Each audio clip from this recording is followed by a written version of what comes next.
Então vamos começar. O que é neurosemântica? Bom, são duas palavras aqui juntas. Neuro vem de neurologia, vem de corpo, sistema neurológico. E semântica significa significados.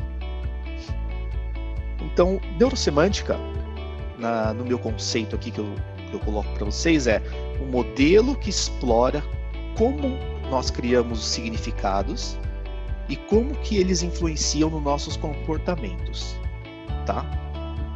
De novo, modelo que explora como criamos significados e como esses significados influenciam no nosso comportamento. Ou seja, é um modelo de comunicação. Comunicação entre o que e o que? Entre a sua mente e o seu corpo. Mente e corpo. Por quê? O que eu penso, eu executo. E o que eu executo influencia naquilo que eu vou pensar lá na frente. Então, é uma comunicação. Ok? Quando eu falo aqui de significados, eu estou usando a palavra semântica ali do nome. Quando eu falo de comportamentos, refere-se à neurologia. Isso é neurosemântica. E quando eu falo de modelo, eu estou falando que é uma estrutura.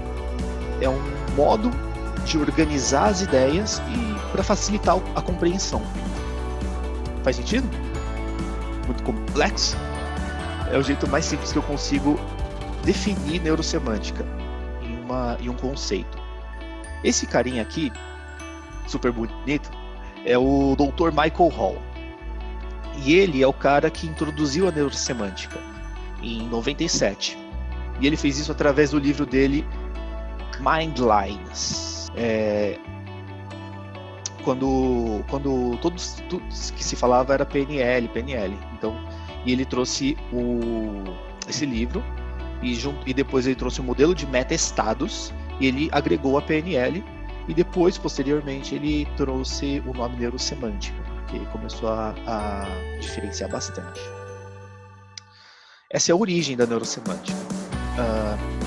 E ele também juntou diversos coaches e modelou essa galera. Ou seja, o que é modelar? É analisar cada um deles e ver como que eles são bons naquilo.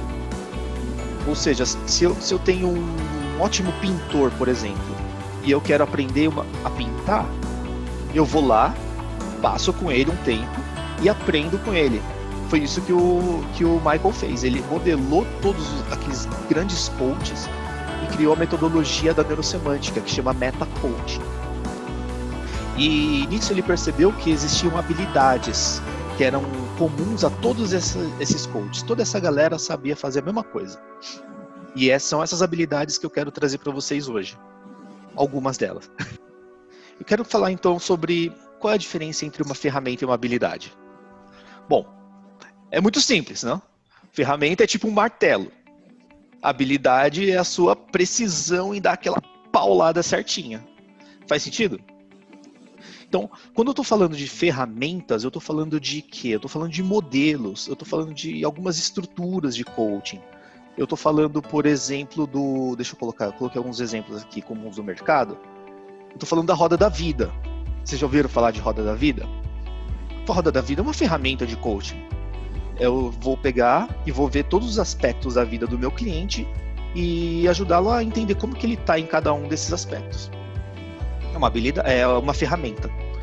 Outra seria um roadmap, na hora de você traçar um caminho com a pessoa. Outra seria um SWOT, muito comum no mundo corporativo também. SMART, para criar objetivos, enfim, tem uma série delas. Na neurosemântica a gente também tem as nossas ferramentas, que seria o modelo matriz. Eixos de mudança, que é uma ferramenta de propiciar e facilitar mudanças na vida de alguém. Modelo de benchmark, o metamodelo, enfim, tem diversos modelos. E essas coisas aqui que eu apresentei desse lado esquerdo da tela são ferramentas, ou seja, são guias, são scripts de perguntas, são scripts, são coisas que vão me auxiliar no meu processo de coaching com o meu cliente, tá? E agora do outro lado, habilidade significa a capacidade de fazer alguma coisa. Não adianta eu ter um martelo e não saber martelar. Não adianta eu ter um step no meu carro, um macaco, um triângulo, uma chave, se eu não souber trocar um pneu. Então, habilidade é como que você usa as suas ferramentas. Tá? Faz sentido? Me acompanhando até aqui? E aqui eu vou dar alguns exemplos básicos. Cozinhar. Não adianta você ter panela, ter os ingredientes se você não sabe fazer a comida. Não adianta nem você ter a receita se você não sabe fazer, né? Desenhar, cantar, a Sarita tem essa habilidade muito bem desenvolvida. Falar em público é uma outra habilidade. E cada uma delas tem sub-habilidades. Falando em cozinhar, um exemplo muito básico. Vamos lá, a habilidade de fazer um bolo. Mas antes dela, eu preciso da habilidade de quebrar um ovo. Eu preciso da habilidade de bater uma massa, por exemplo. Enfim, dentro da habilidade de cantar, provavelmente ela precisa saber usar a voz dela num tom específico. E essa é a diferença entre o que é uma habilidade e o que é uma ferramenta.